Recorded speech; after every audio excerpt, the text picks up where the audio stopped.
चलो यहाँ पर ध्यान देना है। आज हम लोगों को बेसिक जो है, ठीक ना, बेसिक इंग्लिश लेकर के चलना है, जिसमें कि पहला नियम जो है, ठीक ना, कि यहाँ पर some basic rules of English.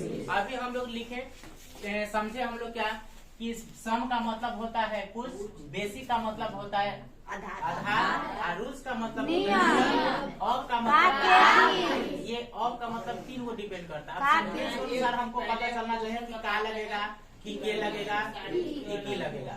अब इंग्लिश का मतलब अंग्रेजी। जिस प्रकार से हम लोगों को सभी चीजों में कुछ न कुछ आधार नियम होता है, उसी प्रकार से हम लोगों को इंग्लिश भी पढ़ने के लिए कुछ क्या है, आधार या नियम है। जैसे कहने का मतलब है कि जैसे हम लोग सड़क पर चलते हैं तो कुछ आधार है ना, तो सड़क के किस साइड में हम लोग को चलना चाहिए, किस साइड चलना चाहिए, लेफ्ट या राइट, लेफ्ट साइड में चलना चाहिए। उसी प्रकार से यहाँ पर बोध किया जा रहा है कि सम का मतलब क्या हो गया, बेसिक का मतलब होता है आधार, और रूल्स का मतलब ऑफ का मतलब, और इंग्लिश का मतलब। अब ये सेंटेंस जो है, ठीक ना, सब कुछ अलग अलग है। अब इसको हम लोग क्या करना है, एक जगह सेंटेंस को एकत्रित करना है। अब यहाँ पर पहले हो गया कि कुछ आधार नियम का अंग्रेजी सेंटेंस नहीं लग रहा है। इंग्लिश पढ़ने का मतलब ये होता है कि हम लोगों को कैसे हम लोगों को निचोड़ करके उसको अर्थ निकालना है। अब देखो कि सब कुछ दिया हुआ है, ठीक ना। अब यहाँ पर सब कुछ दिया हुआ है, तो इसका हम लोग सेंटेंस कैसे बनाएंगे, कोई इसमें बतला सकता है? हाँ चलो बतला। अंग्रेजी भाषा का कुछ आधार नियम। तो हम भाषा कहाँ लिखे हुए हैं? नहीं, अंग्रेजी का कुछ आधार नियम। हाँ चलो बैठो। अब देखो कि सेंटेंस सब इधर उधर निकला हुआ है ना। पहले लिख दिया है कुछ, फिर बाद में आधार, उसके बाद में नियम, और उसके बाद में का, और उसके बाद में। अब देखो कि ये सेंटेंस ऐसे हम लोग पढ़ रहे हैं, तो देखो कितनी अच्छा लग रहा है, सेंटेंस सटीक लग रहा है। तो पहले हम लोग बोलेंगे, क्या बोलेंगे, पहले नंबर में इसको अंग्रेजी का कुछ आधार नियम। बात समझ में आया क्या है? तो अंग्रेजी का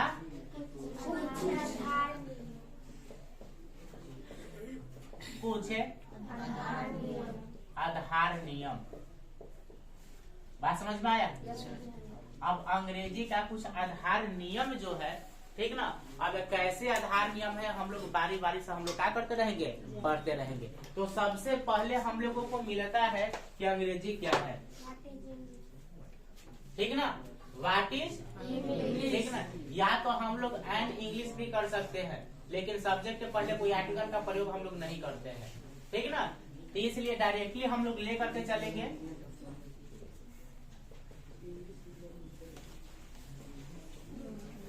क्वेश्चन मार्क लगा देना है। व्हाट का मतलब, इज का मतलब, इंग्लिश का मतलब अंग्रेजी क्या है। अब यहाँ पर इसका भी हम लोग हिंदी करेंगे, तो इसका पहले क्या है,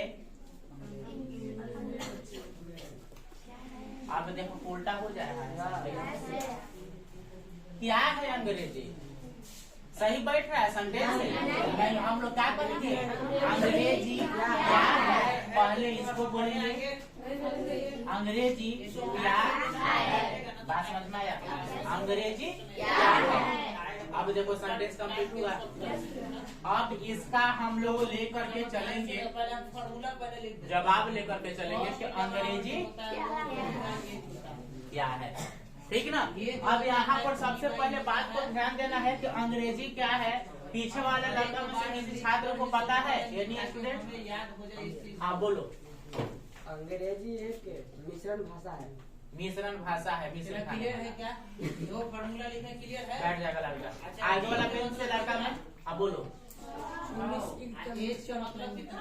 English is the mixer of इसको काटे ऐसे 6 बाई 10 तो आंसर आया होगा। चलो सही बोला लड़का, ठीक ना। हम लोग डिफिनेशन बनाना होगा तो हम लोग 200 लाइन के बना सकते हैं, 5 लाइन के बना सकते हैं, 2 लाइन के भी बना सकते हैं। बस समझना ये है कि हमको अगर मान के चलते हैं कि कोई भी अगर पूछ देता है कि क्या पढ़ करके आ रहे हो, तो हम लोग क्या बोलेंगे? भाई पी ना अब पूछ देगा कि इंग्लिश क्या है, बी बटे पी ना पूछ देगा ना। तो हम लोगों को सिंपल वे में जवाब देना है कि इंग्लिश आखिर है तो है क्या, ठीक ना।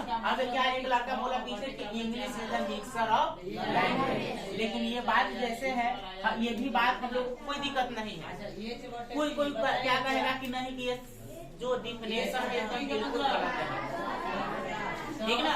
इसलिए क्योंकि सब्जेक्ट और ऑब्जेक्ट कहाँ लगा हुआ है, तो जब हम मिक्सर ही कह दिए तो मिक्सर मतलब कि सभी वस्तुओं का क्या हो जाएगा? मिश्रण ना, सभी भाषाओं का क्या हो जाएगा? मिश्रण हो जाएगा। उसी को हम लोग क्या कहते हैं? इंग्लिश कहते हैं। यहाँ पर सिंपल लाइन में हम लोग लिखेंगे,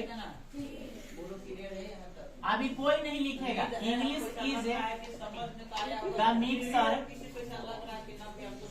ऑफ लैंग्वेज। क्लियर है? English is the mixer of language. अब यहाँ पर इसको भी हम लोग हिंदी में कैसे हमको बनाना है, तो इंग्लिश को हिंदी में क्या बोलते हैं? अंग्रेजी। इज का मतलब है, मिक्सर का मतलब मिश्रण, ऑफ का मतलब, लैंग्वेज का मतलब।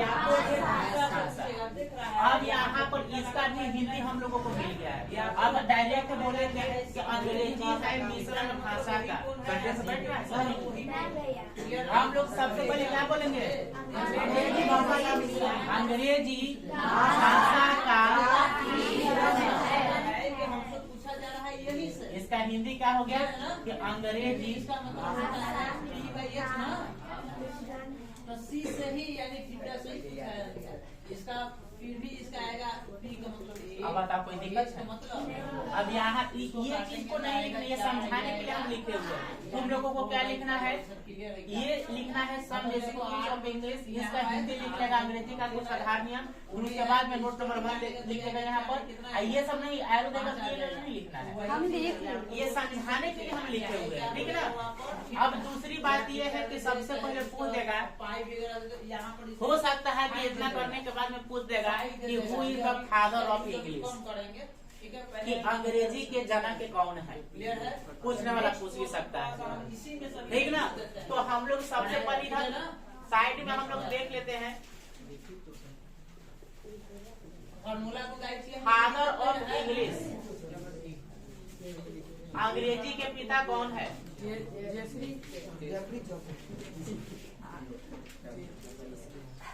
कौन बोल रहा है? बोलो क्या बोल रहा है?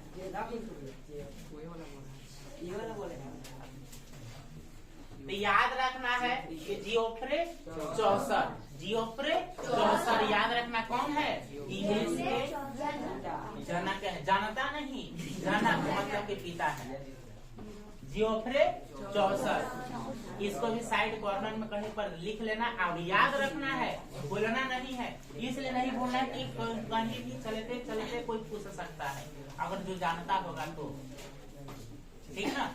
यहाँ तक साइड में अच्छे से उतारना है, साफ साफ राइटिंग में, उसके बाद में आगे हम लोग बढ़ते हैं। ये लिखने की जरूरत नहीं है, ठीक ना, बस समझना है। जरूरी बनाना है।